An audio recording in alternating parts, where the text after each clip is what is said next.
Welcome, everyone, to the Maintenance Mavericks podcast, where we talk about trends in maintenance, reliability, and asset operations. My name is Ryan. I'm the CEO and founder of UpKeep, which is an asset operations management software. Today's guest, we got our very own Ramesh Gulati, the one, the only reliability Sherpa. He's one of our recurring guests back here on the show, and it's always a blast having you here. So what's going on, Ramesh? How are you doing today? I'm doing wonderful. Excellent. I'm always looking forward for this day so we can talk, chit chat. In fact, on my calendar, it says coffee with Ryan. Right. So the topic that I really wanted to chat with you about today was centered around sustainability. I think a lot of organizations right now, sustainability, carbon footprint, like advocating for reducing our reliance on fossil fuels has become a really big topic for, industrial plants and companies. So I'm going to throw out just a very, very, very broad question here, Ramesh. What do you think about all of this around the talk around sustainability, the importance of it, who should be responsible for it, who should be held accountable for sustainability of our earth that we live in? And is it the plants responsibility? Is it individuals? Is it everyone? What do you think? What's going on? Hey, great question. Very timely question. Let's talk about what's sustainability to a common man, to us maintenance reliability professional in the plant area, in the factories. As I said, when we talk about sustainability, we think of environment. It's not just environment. It has a three dimensions, sustainability. One is environment, social, and economic. Sometimes we call it people, planet, profits, also known as the triple bottom line. Really, what we are trying to do, or we should be doing, that we have to make our businesses, or we should consider a business as sustainable when we are able to conserve natural resources and to have a healthy community where our plants are, where our factories are, support them, and have enough resources. We make some profit, so we are sustainable, viable for the long run. So it's not just do the sustainable. We have to make our plant sustainable, conserve our resources, make sure our community where we live, the social area, that's taken care, and we are financially viable. Okay, so we have to make sustainable. We have to ensure that our plants, our businesses reduce environmental footprint by using more renewable energy, reducing waste. Also, we have to we're thinking about diversity and fairness in our workforce. But again, all kind of things. Also, we have to make sure we have right policy in place, so we are supporting our community. So now let's get back to really it's everyone's responsibility, sustainability. We have to do our part individually. We have to do as a maintenance reliability professional in the plant area. We have to do our part. How we can reduce our conserve energy, to speak, like electricity. What we can do, how we can use of green energy, renewable energy. No, there's issue there. Hey, there's not much available. Mostly is a fossil power. Again, there's a nuclear part.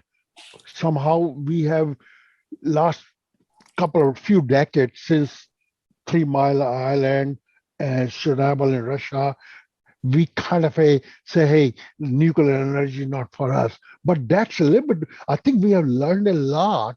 We have to start using that one. It's better than using a fossil, fuels, So because that's more nuclear, I think we have make it much safer. So we could use that.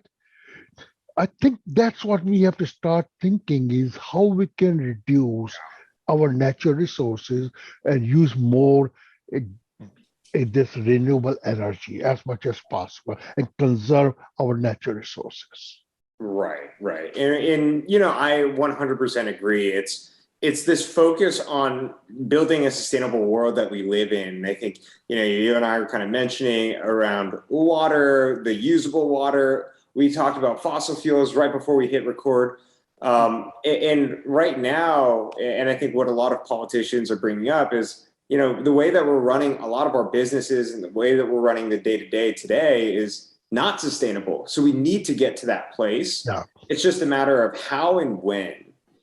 And so I think what we've seen over the past, several years and decades has, what I think has been a lot of like responsibility on businesses, and especially in industrial businesses. There's been a lot of like rules, laws, regulations that have been passed on businesses that, require them to have certain standards that meet this level of, running their business off of renewables, less reliance on, natural gases. And as a result of that, it is changing our industry. Yes.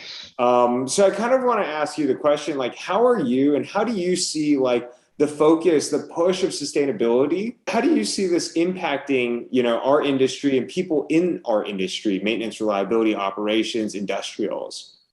Well, we have to start looking at our process, where we use our energy, our natural resources. Like, hey, a lot of our heavy industry, steel plants. Let's take steel plants for heavy industry. There we use a lot of coal, as which is raw material, iron ore, and we put in a blast furnace to make steel. How we can change that process? There are some, I think industry has come up a better process, minimizing use of coal. They want to go this arc furnaces, which takes less, doesn't take that much coke at all. It's more you take a iron pellet and arc furnaces, and then you use also your scrap material or those kind of things. So I think industry are coming with a better process, and we have to keep continuing that. I remember back in 70s and 80s when we had a crisis. That time I think I was involved I was working in an industry where we had a lot of forging furnaces. We were making some metal products, and we had to go convert our furnaces to oil, propane, and natural gas. Okay, we did that. However, also we did was how we can, there's a lot of that process, you take a lot of your flue gases coming out, which is waste. How you can heat your incoming air, So we put a lot of recuperators, those kind of devices. So then I think men got a lot of energy, so we got lenient. We have not done. I think we need to continuously looking ways to improve our process so we reduce our energy usage, electricity, gases, water, all those kind of things are there. So the thing is how we can make it net zero emission, to speak. What's a net zero emission? But that means what we are emitting into atmosphere, we are taking also out from our, there. So that's a net zero. So we have to start looking how we can minimize emission of carbon monoxide, carbon dioxide, methane, those gases, how we can minimize that, So that's whole thing we have to look in our process, how we can reduce energy usage, and in fact, all natural resources, including the water, and how we can make our air more cleaner. In fact, that reminds me, when a pandemic started about 2 years ago, and during that time, in one of the country, I know in India and other places there, this town couldn't see there was a hill, Mount Everest to speak, about 200 miles away. In the normal day, they couldn't see that. Mm-hmm. But during pandemic, when factory was closed, everything was conserving kind of energy, they could see the mountain, Mount Everest. So, I mean, we could do it, but only thing we have to minimize what we emit in the atmosphere, So that's what we have to do, how we can conserve looking our process, what goes in, and doing an assessment, and then how we can come up with a better process. I mean, I think if you ask anyone in the industry, I feel like in the world, the answer around like get to, net zero, focus more on renewables. We talked about solar and wind and, even hydroelectric power. Like, I think everyone could agree that focus on renewables is important. We should do it. It makes the world a better place that we all live in. In our houses, we can put solar power in every houses, wherever. I mean, if there's a lot of sun coming out, hey, it's happening now. So we have to start doing those kind of things, Yeah. But there's a common theme, even in our podcast episodes, around cost and budget and the ability to fund even what we perceive oftentimes as like critical, like, operations to support our business and maintaining our assets. How do businesses best manage a budget, a very finite budget, when it feels so constrained? We got to do good for the world, make sure that we're sustainable, make sure that we're a profitable business so that we can, survive another day and, build better products for our, customers. We all together, our finance people including, have to understand, hey, what's good for all of us, the worldwide.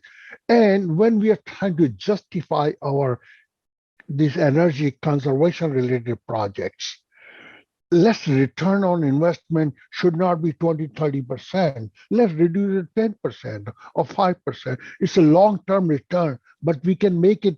There's some other benefits which are not calculated there. We have to come up, hey, what other benefits? Not just the calculations there. I know back in 70s, that example, 80s, when we're trying to justify, hey, normally projects return would be, hey, they want 4 years, 5 years payout to justify a project, 20-25% return.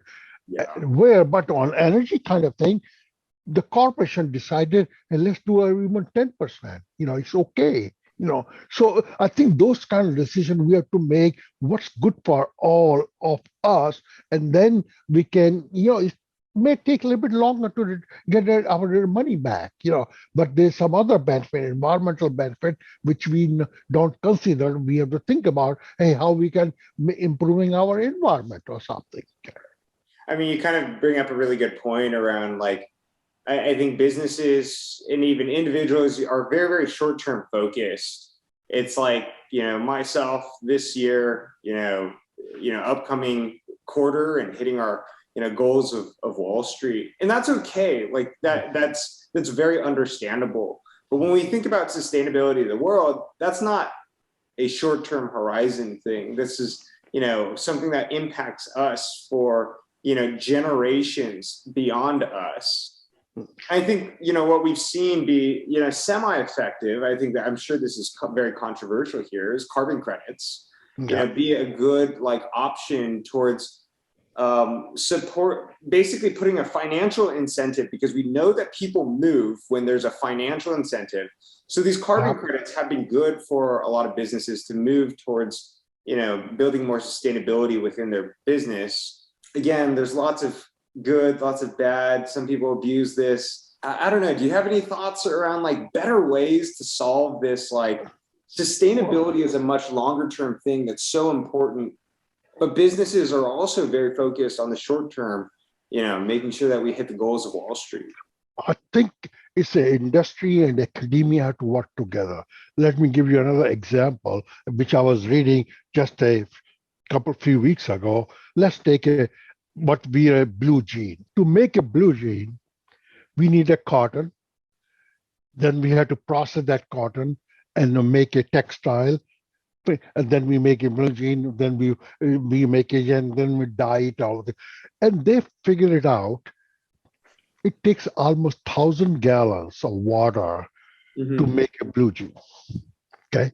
Now, from making a cotton to all the way to blue jean. Now, I think the companies and the academia, they have started looking where in each step, what they can do to improve the process and reduce water usage.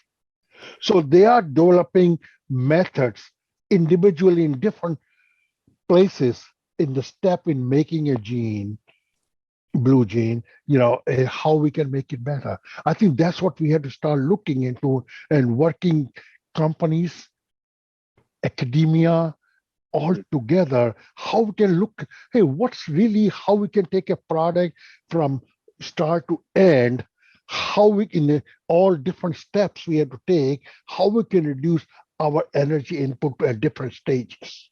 Okay. I think that we have to start looking into, how we can do that, and that's going to be better. And now, hey, water is another, water is as I was talking earlier, hey, that's another resource is scarcity. We are lucky in North America and US, we don't have that much problem. Oh, well, some case in California where you live is there is a problem. Drought is coming, is there. But hey, the earth is covered with a 70% with the water. However, only 3% of that water is usable, drinkable, or fresh water. And that 3% of that, only 0.5% is available to us to use, because other 2.5% is in glaciers or trapped underneath, or so we cannot make use of those.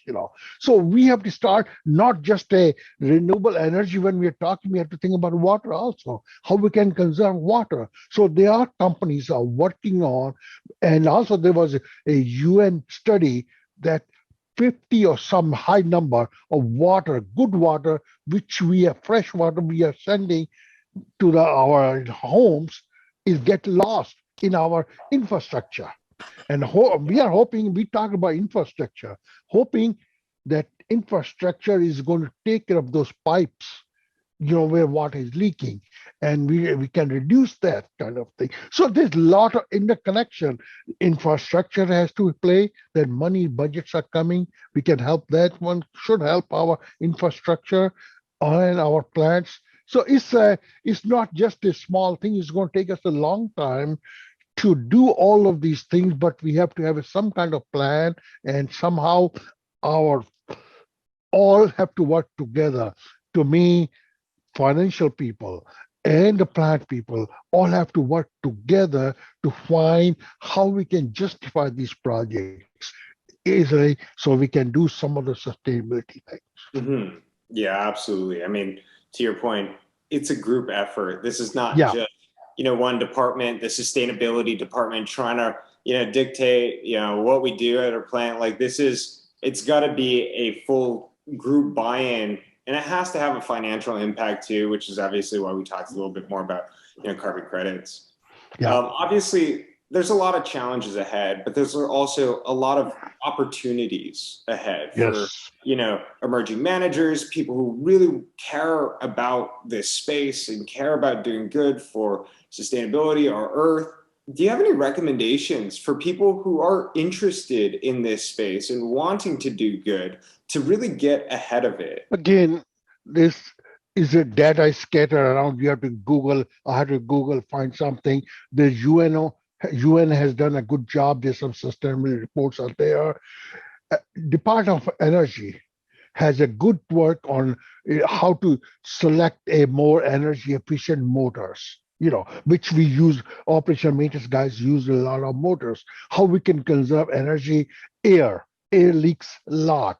How we can do, making sure we have a air leakage program. Nowadays we can buy this ultrasonic gun, couple of $1,000 or something, and we can find the way the air leaks are. Air leaks means we are reducing our electricity consumption. Compressor is running less. So we have to look every aspect where we can reduce the waste, to speak. We have to eliminate all our waste, which is not adding any value to our process. Yeah. Okay. Yeah. So I think we need to have there is also ISO standard on energy management, ISO 50,000. We can go there. So look in some guidance there we can get from there. So there's some resources available to us where we can go and see, learn from these things, how we can do that. All right, lots of good resources and lots of good opportunities for the future. So if you're interested in that, obviously there's so much good going on in the world, but so much still to do. Ramesh, I really appreciate you taking the time and sharing all of your insights around this topic around sustainability.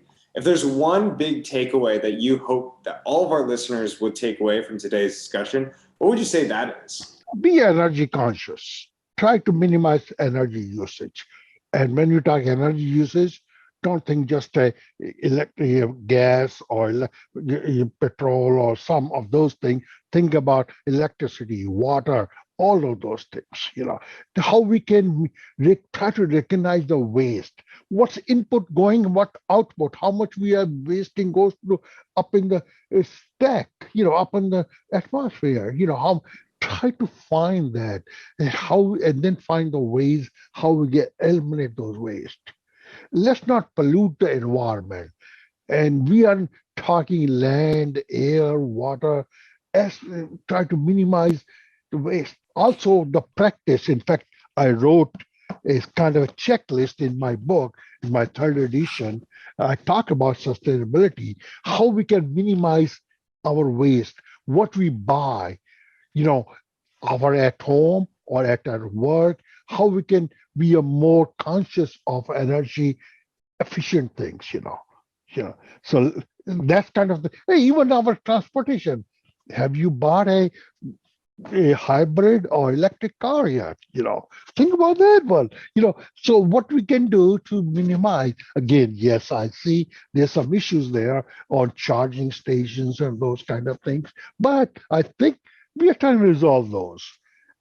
So my bottom line, hey, all of us has to play in this. Let's try to be more, conserve our energy, minimize use of electricity, water, gases, all those kind of things.